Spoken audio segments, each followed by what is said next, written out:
Okay, so everyone, welcome. And a huge thanks to Liam and to Stephanie Reed, both of whom I absolutely adore and really enjoy working with, um, in all things involving PR and communications. I'm delighted to be here today and to share with you my thoughts on creating a personal brand. So Bruce Springsteen once said, when you come out of college, you start with a blank slate or a blank canvas.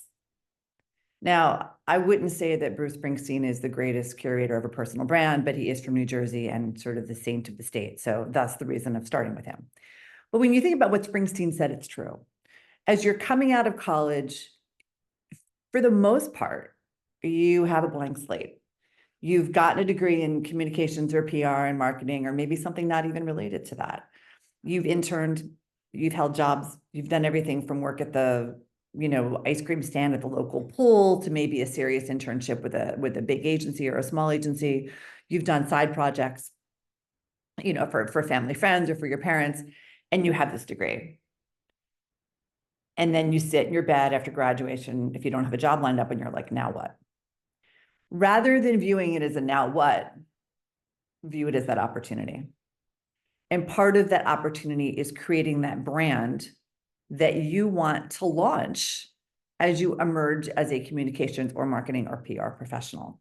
So that's what we're going to start talking about. That's what we're going to talk about today. And obviously, I'm doing the kickoff to a super informative day on creating this brand, bringing it to light, and leveraging it in the real world.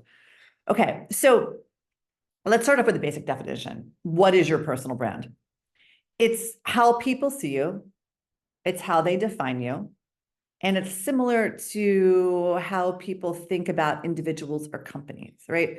When we think of Nike, we think of the swoosh. When we think of Apple, we probably think of the iPhone or that watch or the earbuds, which is simplicity, equals simplicity, okay?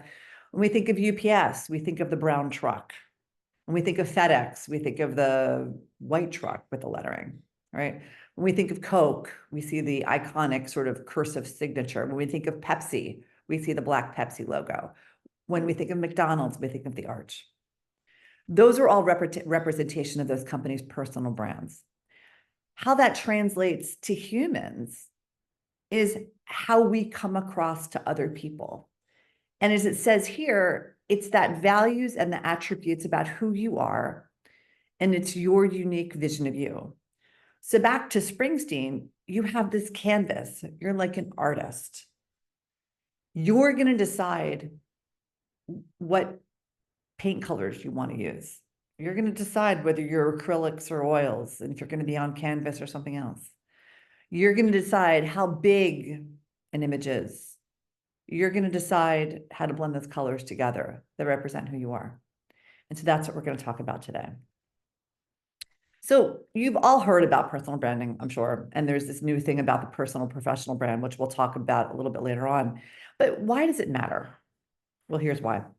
Jeff Bezos, the former CEO of Amazon, branding is what people say about you when you're not in the room.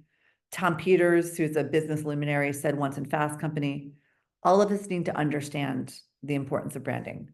We are CEOs of our own company, Me Inc. To be in business today, our most important job is to be the head of marketing for the brand called You. And then George Bernard Shaw once said, life isn't about finding yourself, it's about creating yourself.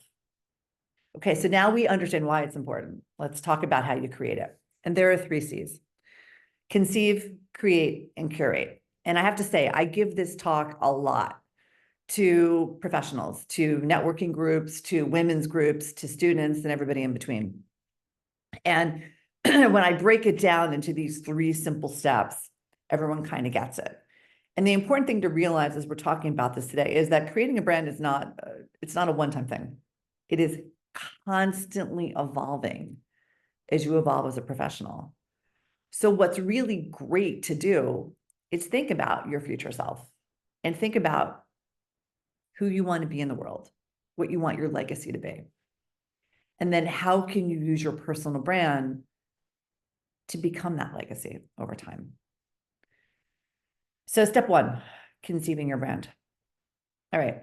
So the first, okay, so you're all like, okay, I get it. Jeff Bezos says it's important. fine, I have a blank slate, I got it. Well, how do you do it, right? It's a great, like, because everyone's like, okay, what do you mean I created? Well, this is what you do.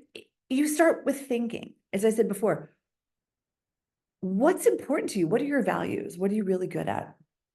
Who do you serve as an audience? And what's your unique approach? Now, I know some of you that are sitting there thinking, well, I'm still in school. Yeah, I know. But what are you really good at? Are you good at writing? Are you good at presenting, public speaking? Are you good at one-on-one interpersonal communication? Are you really persuasive in the way that you talk? Are you really good selling? All right. Who's your audience? Well, if you're a communications professional, PR, marketing, whatever, your audience is the public, right? But do you want to delineate? Do you want to go more specific? Do you want to go into healthcare communication? Do you want to go into financial communication? Do you want to work for the PR agency? Do you want to be an IR professional, investor relations? What audience do you think you want to serve? And then what makes you unique? And this is a really important one because we are not all the same. I find when I teach students in the classroom, everyone assumes they're the same. Everyone seems to think that they're graduating from XYZ school and they're all coming out with the same degree. Therefore, they're all qualified to apply for the same jobs. That's not true. All right. You're all different and you all have very unique skills that you bring to the table. So the way to really do this is to think about, who am I as a person? What am I really good at? What kind of audience do I want to serve? And what makes me special? And part of this too, diving a little bit deeper, is what kind of emotional appeal do you evoke? So I've been told, and this is not my own thing, I've been told that when I walk into a room, like I command a presence, right? There's like an energy. I was like, oh my God, you have so much energy. I'll take that, I do, okay? So my value is I kind of wake people up, get them excited, okay? People will describe me as being straightforward, right? There's not a lot of gray in my world. It's pretty black and white. How do people benefit from working with me? I've been in the field, as Liam mentioned in the intro, I've been in the field a long time.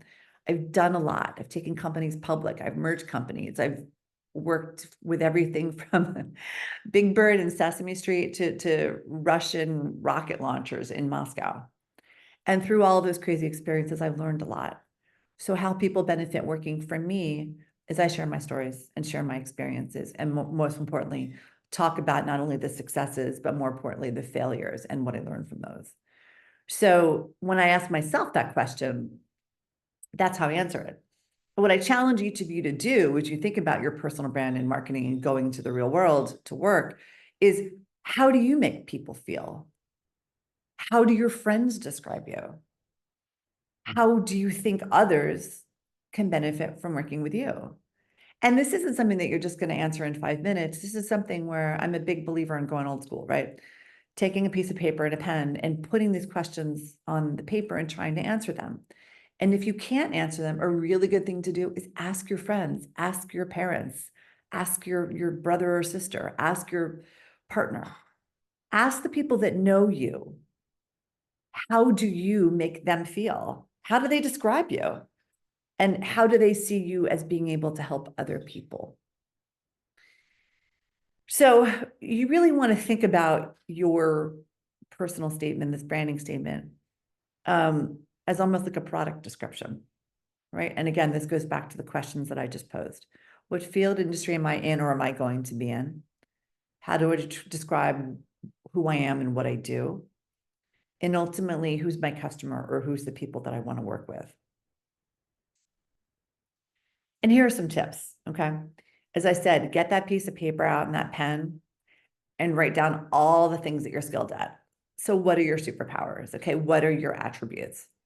And then look at that list and figure out, okay, who can I direct this towards, right? I learned really early on in life that I was really good at communication and not so good at things like math and science. So for me, I always veered towards opportunities that included the opportunity to write, the opportunity to speak, present, and do all that kind of stuff. So I knew, fortunately, early on what I was good at and what I was not good at. And like I said, I've always veered towards the stuff that I'm better at. And that's the beauty of what you're in the real world, what you're working. You've gotten through all the required courses for your major or for your college. And now you can focus on the stuff that you love. So think about it as what are your superpowers and what do you love to do? All right. Then choose an audience and try to figure out who you'd best serve. And the way that you want to think about this whole branding statement, it's like your elevator pitch. I know you've all heard about this before, all right? But in 30 seconds, how do you describe yourself? So the scenario for this, the reason they call it an elevator pitch is imagine you're on an elevator with somebody and you're between floors and you're talking to the person next to you and they're like, oh, so what do you do?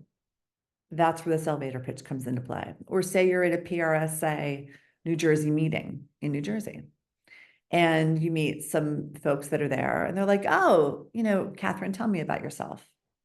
That's where that elevator pitch comes into play. Or you're at a job interview and you start the interview by someone saying, so tell me a little bit about yourself. That's where this statement comes into play. When you're thinking about this pitch and this statement, you want to remember that it's important to be honest. No one is the best at something. There's always somebody that's better than you. And unless you know for a fact that you're like a leader in like social media postings or whatever, don't ever say you're the best or you're the leader because there's probably somebody out there that is better than you. And when you're talking about yourself, whether it's in a formal statement or whether it's in a conversation, try to use words that are illustrative. Don't just say, oh, I'm really good at this or I'm great at this. Get deep, use detail. Talk in ways and words that bring your strengths to life with other people. And again, if you're having problems coming up with this, ask other people because people have an idea of what your strengths are and they'll share them with you. So these are some examples of some personal branding statements that I found online. And another place where you can use this is on LinkedIn. In the About Us, where you have that description of kind of who you are and what you do, if you actually put together a formal statement, you could use it there. Okay, so here are a couple of examples. First one, a business consultant wrote, I help companies make the most of talent. I marry the sublime with the systematic, allowing, sorry guys, allowing for change with a focus on implementation. Another one, I energize focus and align manufacturing organizations, resulting in sustainable acceleration of processes, reduction in waste, and growth of profits. That's a consultant. And that's clearly somebody who's a bit further along in their career. Financial consultant, I use my holistic insight and innovative tool performance scored principles. I promise to help my customers to realize their financial dreams. Another consultant, inspirational CEO, CFO turned positive psychologist, resiliently transforming businesses and financial performance. And then the last one from an executive coach, I love collaborating with forward-focused corporate leaders who know what they're doing. So we've talked about the brand statement. Or the elevator pitch. We've talked about how you have to go introspective and also ask other people for how to create it, like what makes you unique. So now let's talk about how you bring it to life. So this is step 2. So we've conceived it, now we're going to create it. So once you've figured it out, once you've written down your attributes and the stuff that you love and the audience that you think you want to go after, maybe you do have a formal statement, right? You need to figure out how to bring it to life. And when I talk about this with business professionals, we talk a lot about thought leadership stuff. I'm going to mention that today, but I'm not going to go as deep as I usually do. But I wanted to focus more on what students can do as you're graduating from out of programs. So it's really a combination of in-person and virtual, so offline and online techniques that help give you an identity. And it's important as we talk about this for you to think about what do you enjoy doing? Because you don't want to start, creating a brand through techniques or methodologies that you dread, because then you're not going to keep them up. But the key part of this is finding stuff that you love, sticking with it, and watching your brand grow over time. So, okay, some online stuff. It's really important that you have a bio and a headshot, and it's really important that you have a LinkedIn profile. Don't just do a selfie with your iPhone. or a picture with your computer. Most universities, I know the schools where I teach, we offer professional headshot workshops for students. Take advantage of those, okay? You go, get dressed up, have them take a picture, and use that for your LinkedIn profile, and for your bio. Make sure that what you have on your About Us and a LinkedIn matches your bio. And I know when you're first getting out of school, your bio is going to be short, and that's okay. What you want to focus on in that bio, and I know my colleagues are going to talk more about this later on today, is talk about internships that you've had, talk about coursework that you've taken that's relevant. Talk about experiences. The work that you talk about doesn't have to be paid, okay? It can be volunteer. Sometimes we learn the most through a volunteer experience more than we do, a full semester internship. And the other thing that I know most of you are really good at is social media. Pick the sites that you love. All right. Anyone that follows me knows that really the only site I do anything on is LinkedIn. And I'll tell you why. That's because for my audience, students, executives, other coaches that I work with, they're all on LinkedIn. And so for me, that's the one site where I know I can post content that's meaningful and I can commit to doing it to once or twice a week. I'm not going to try to do LinkedIn, Insta, Facebook, Snap, because it's just too much given what I do professionally to be able to post regularly on those sites. And I also want my brand to be authentic and real. And for me, I find that I can showcase that best on LinkedIn. But you have to pick what's best for you.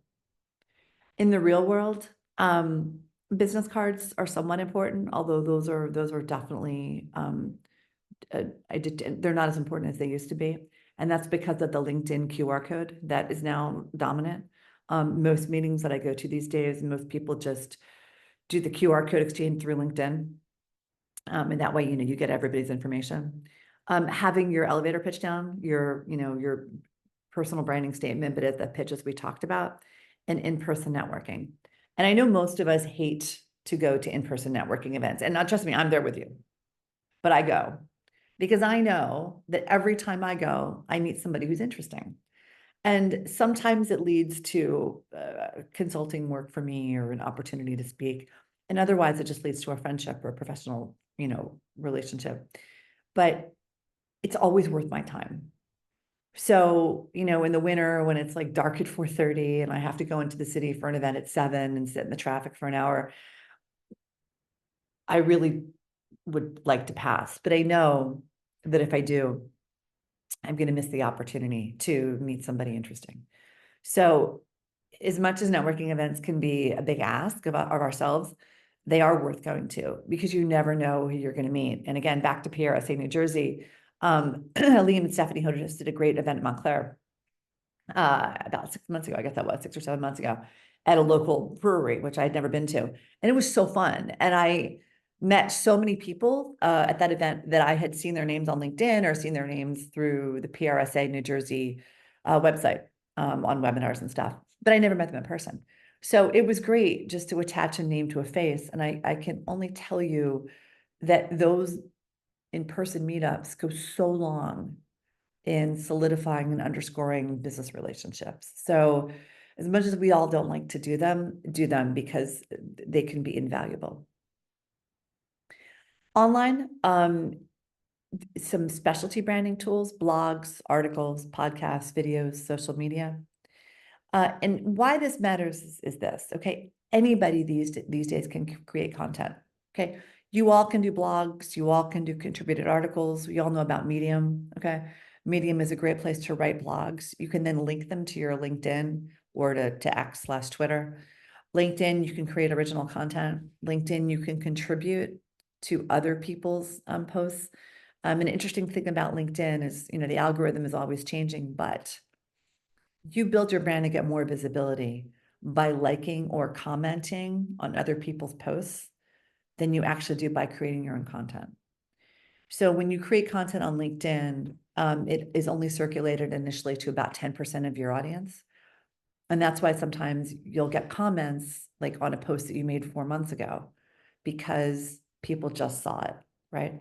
So a great way to build your brand on LinkedIn is by being active, liking, tagging, commenting on what people say.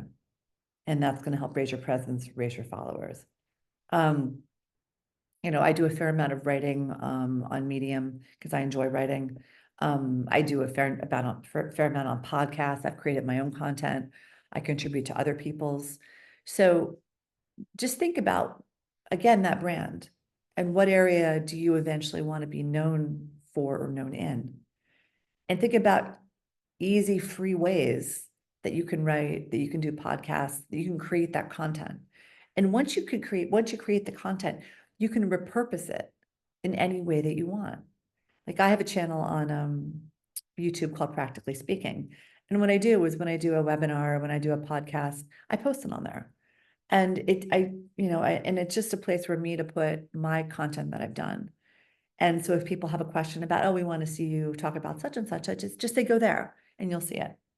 So over time, as you do that, what you realize is you amass this amazing repertoire of things with you speaking to a whole portfolio of topics. And that's only going to empower you down the road to become to become a thought leader in the areas that you want to be known in. Okay. So as far as the do's and don'ts of building this brand, as I said earlier, do things that you're comfortable with. Pick the techniques that you enjoy. Like I mentioned, I really enjoy writing and speaking. So for me, doing blogs, doing webinars, doing podcasts, that comes super easy. And make these things part of your routine. I know for myself, I'm on LinkedIn every day. I check it a couple of times a day. I post, I tag. And that has gone a long way for me, helping to build my brand. And you want to think, when someone asks you to do something, how can you leverage it? I do a fair amount of speaking, public speaking, and some of it's paid and some of it isn't paid. And sure, it's nice to get paid for something, but if I don't get paid, I always figure out a way to optimize the experience, right? I mentioned before I posted on my YouTube channel. I'll link sometimes to something on X or something on LinkedIn, because you never know who's going to see that content. And again, that's just part of building the brand. And you really, with all of this stuff, it's really important to be honest and authentic. I'm a big believer in humility. We all start the same way. So I think it's super important for us to remember that as we evolve this personal brand. In my opinion, authenticity and humility are really important parts of one personal brand. And we each have our different ways of sharing and showcasing that. Don't do stuff that you don't like. Okay, if you hate writing, don't write. If you hate giving speeches, don't do it. Don't start something and then stop randomly doing it. Like, don't start posting to 3 sites and then stop. Commit to ones that you love, that you're good at, that you can showcase yourself on, and do those. Don't view each experience as a standalone. Everything is connected. And don't lie ever about what you're good at, or what you've done. And don't steal someone else's thunder. Take credit where credit is due, but don't take credit where it's not due. So part 3 of this is curating it, evolving it. And again, if you look at this, like the world becomes very, very small once you start putting yourself out there and once you start building your brand. And that's why I'm a big believer in always being honest and always trying your best, right? You may hate your first job out of college, you may hate your second job, but always try your best, because you never know where those people are going to wind up. And, I was at Ogilvy, I guess it was the 3rd agency that I worked at.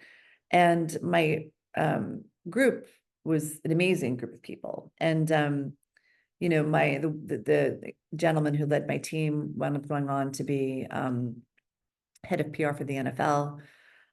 Somebody else, her husband wound up being the head of AOL. Another person, wound up being CEO of a very, very successful public company. So you never know where people are going to wind up. And this was a group of 20 of us, right? So having worked really hard and having had close working relationships with those people, it's helped me further in my career, because I know I can always reach out to them and they'll answer my email or my LinkedIn thing or my Facebook messenger when I, have an idea or need some help with something. So it's really good to try to always put your best self forward and to showcase that as you're building your personal brand. So as I said before, the brand begins with that blank canvas and turns into an image of you. As your career evolves, your brand expands. You decide what to emphasize throughout your career. And it's important that you highlight the achievements that are the most meaningful to you. Don't flaunt something that you're not proud of, all right? I always tell people, I coach people on interpersonal communication. People hate going to events by themselves, and I get it because I am the same way. So I always tell people, it's not like we Google search each other before we go to an event. We may Google search who the keynote speaker is, or maybe a few other, but most people go to an event to just go to an event. And everybody does not know everything about you, right? So, but we always feel that people do, and I don't know why that is. So what I tell people is to always have three things, right? Like, what are three things that you're comfortable sharing about yourself when you go to an event, networking event, you're talking? And when you're curating your brand, think about what are the things that you're comfortable sharing, okay? I don't put every podcast and every webinar on my YouTube channel because there are some that I'm like, I didn't love it, right? And there are others where I'm like, oh my God, that was amazing. So you're deciding, back to that artist analogy, you're deciding what colors to use. Red, black, blue, yellow, right? Green, they all evolve, they all trigger different emotions. And so think of each job experience as a color on that canvas, and think about what emotion do you want to trigger, but more importantly, in this case, what skill do you want to highlight? What do you want to be known for? What do you want that legacy to be? And then how, as you evolve as a person in your career, how can you bring that legacy to life? And there's this great thing that Steve Jobs once said, which is, you can't connect the dots going forward. You can only do it looking back. And when you look at your career, oddly, you're going to see that all those pieces come together. And, you know, unless you're someone that went to law school or goes to med school, most of us just kind of wind up doing something. And then when we look back, we're like, wow, it all kind of worked, right? And you may have the periodic job that, you know, falls off of that map, but for the most part, you've created something that you didn't realize you were creating. And I can tell you, being more, I'll say mid-career, that you kind of have this sense of, I don't know, satisfaction, because you created something along the way that you didn't realize you were doing. And you've discovered stuff about yourself that you didn't realize you had. And you've become someone that you didn't realize you could be. Because when you're sitting in a college classroom, learning from people like me, hearing about my trials and triumphs and, you know, the ups and downs, and again, Big Bird at that cocktail party, they're only stories.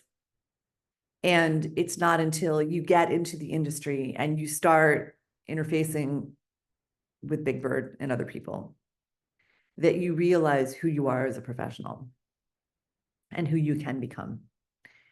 And part of this now, because of social media and because of, you know, all these platforms, you're able to share these stories in a way that you want to. And so it's important that it says on this slide that you're visible, that you're real, that you build that network and you take a really active approach in doing it, that you're consistent, and most importantly, that you're yourself. And I want to conclude with this great quote from Steve Forbes of Forbes magazine. And he says, your brand is the single most important investment you can make in your business. And I want to add a word to that. It's yourself, right? So as you listen to me and you listen to, you know, Alyssa and Yesenia and all the wonderful things they're going to share with you guys today, I really want you to think about who you are and who you want to be. And one of the things I always hear from my students is, and I've been teaching for 15 years, and so I think I have a pretty good sample size at this point, is everyone always says that their parents always ask them, well, what are you going to do? What do you want to be? And the reality is most of us don't know. And so I always tell my students, ask your parents if they knew what they wanted to be when they were 21 or 22 years old. And it may come across as a bit snarky, but the reality is most of them didn't know. And so as you graduate from college and start working in communications or whatever field you wind up in, appreciate the job that you have and realize it is the first or maybe the second or the third, but it is certainly not the last. And as you evolve as a professional, you're going to be offered opportunities that you don't think you're qualified for, right? And all I can tell you is it is worth peeking around the corner and seeing what that opportunity is all about, because you are going to wind up doing things that you never thought you were qualified to do. And sometimes if anyone's seen the Amy Cuddy speech, she's a social psychologist out of Harvard. She does a big speech on nonverbal communication. It's a great TED Talk. And she talks about some of the roles that she's had and the position she's been in. And she says, like, she didn't feel like she's supposed to be there, right? And you're all going to have those moments in your career, and you're all going to have those moments as it relates to your brand.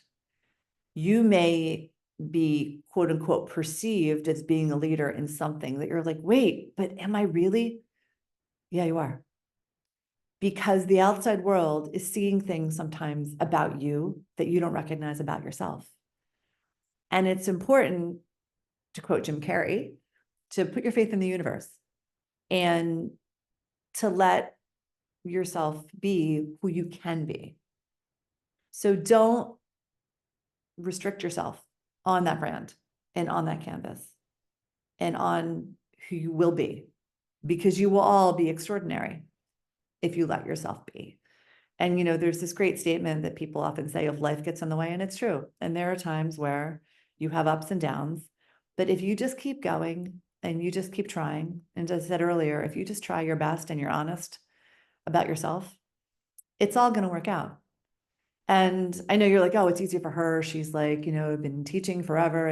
And yeah, but I started just like you guys did, started in a classroom, taking courses in communication and not knowing where I was going to wind up or what I was going to do. And my very first job out of college was a publishing job in New York. And I made barely any money and was living in a 4th floor walk up above a pizza place. On the corner of 83rd and 1st, to be specific.